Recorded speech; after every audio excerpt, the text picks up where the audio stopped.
There's good, better, best, and then there's did just enough.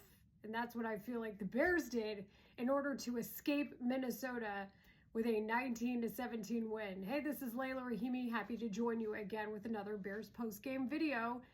This one has a special meaning because I'm wearing my Homefield mean green hoodie that my 670 The Score radio show host partner, Marshall Harris, he's my co-host on Rahimi, Harris, and Grody, got me because I'm a North Texas alum, and they are ranked in the AP poll for the first time since 1959.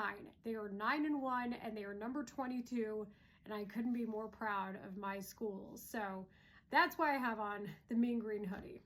That said, another team who's been doing well, as we know, a little bit more expected than North Texas, is the Bears.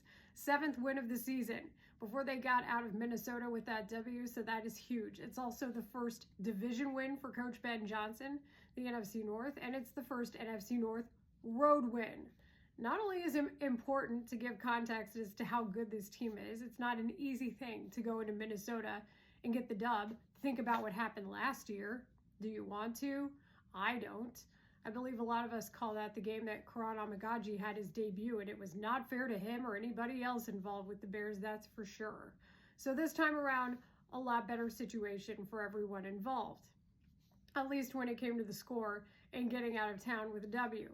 The Bears were able to do just that. This one was a roller coaster, as we know. But before we get into the roller coaster, let's talk about how historically significant it is for them to even get a win on the road in the division. The last time that happened was the last game of the 2024 season, which took place in this calendar year, 2025. That ended a 10-game losing streak where Thomas Brown and the Bears got the win on the road in Green Bay. Easily savored, we know why. Then you have to go back to 2023. All the way back to 2023. That is where the Bears were in Minnesota and won 12-10 and intercepted Josh Dobbs, who is the backup quarterback, 4 times in that game. They improved to 4-8 on the season in that one. Before that, 2021.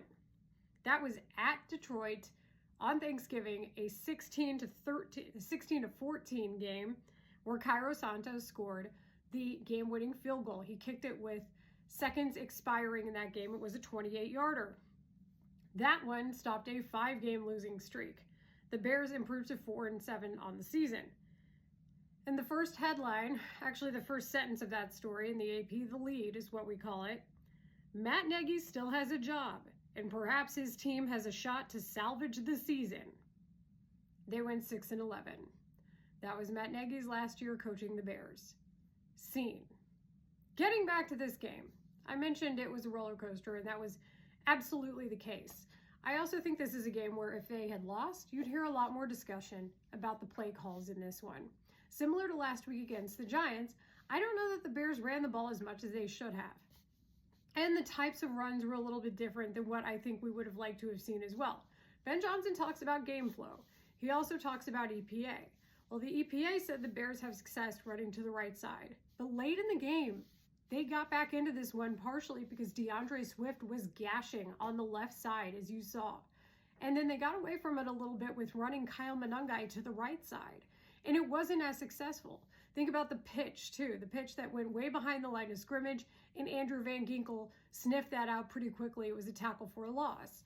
I don't know if that was partially because the Bears were trying to set up Cairo Santos in a certain spot on the field, and I understand that that is very important, too. He missed the 45-yarder, that one wide outside left. The 48 game winner was just inside that left upright. Take with that what you will.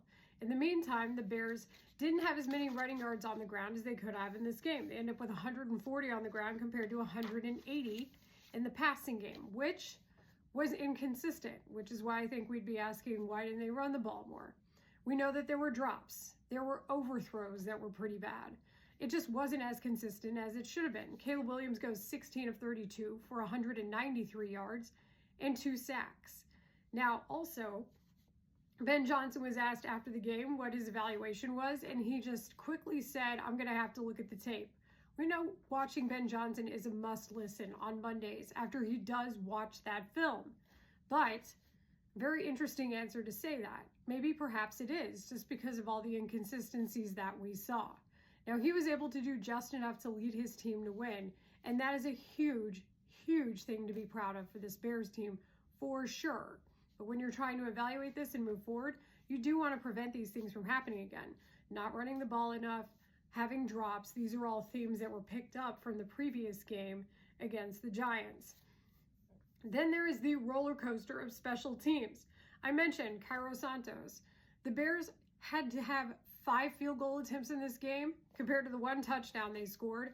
That's not great. We know that, of course, because of the red zone efficiency. We want to see more touchdowns there. I mentioned the missed field goal. He made the most important one. That's, of course, worthy of note here. But then there's everything that happened around it. The Josh Blackwell fair catch interference penalty. The punt by Torrey Taylor that was returned for 43 yards to the Chicago 24. And then the Vikings were able to have 2 run plays to get into the end zone. That cut it to 16-10. Then there was the Devin Duvernay 56-yard return that set the Bears up to win the game. So special teams continuing to be inconsistent in ways where if they had lost, we would be talking about this differently. Do I think the situations that Richard Hightower said he was going to fix are fixed yet? No, coverage is a big problem and has continued to be. But thankfully, Cairo Santos kicked the one that mattered the most, and he did hit 3 other field goals in this game. You would like to see the Bears come away with more points there, and then we wouldn't even be talking about the last second field goal to win the ball game. We're still talking about a win. Now, I mentioned that quarterback play out of Caleb Williams. Another thing to note was, again, the defense. A gash was what we saw out of J.J. McCarthy being able to, just like week 1, gain steam again. Ben Johnson said that this is a different team in week 11 than they were in week 1 when they lost to the Vikings at home at Soldier Field. And yes, I agree with that. But there were still some shades of the past. You saw the Vikings make adjustments, get their quarterback in rhythm. And then he was able to drive down the field and at least take the lead at 17-16. McCarthy had a 14.9 quarterback rating going into the touchdown drive where they ended up pulling ahead at 17-16. The boos were loud in Minnesota, and I can't imagine what the discussion is going to be like for them this week heading into the next game. We understand it. We know it's not easy to be a quarterback trying to get his legs underneath him and learn who he is as a passer in the NFL, but that's a rough one to have to deal with, I think, for them for sure this week. J.J. McCarthy, a Nazareth product before he went to IMG Academy, and somebody who I know, being from LaGrange, we always have our thoughts on him as well. Additionally, I would like to take this time to point out the Bears defense that did work. Not just Kevin Byard, now leading the NFL with 5 interceptions to his name, but Nahshon Wright coming down with that massive interception late in the first half of the game. You could tell when he came down with that ball, the emotion that he had. Nahshon Wright playing with a heavy heart this week because his head coach, John Beam from Laney College in Oakland, who is famous on Last Chance U, was shot and killed on campus earlier this week.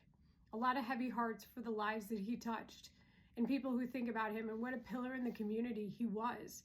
The mayor of Oakland, Barbara Lee, described him as a giant in the city who mentored thousands of young people, including her own nephew, and gave Oakland's youth their best chance at success.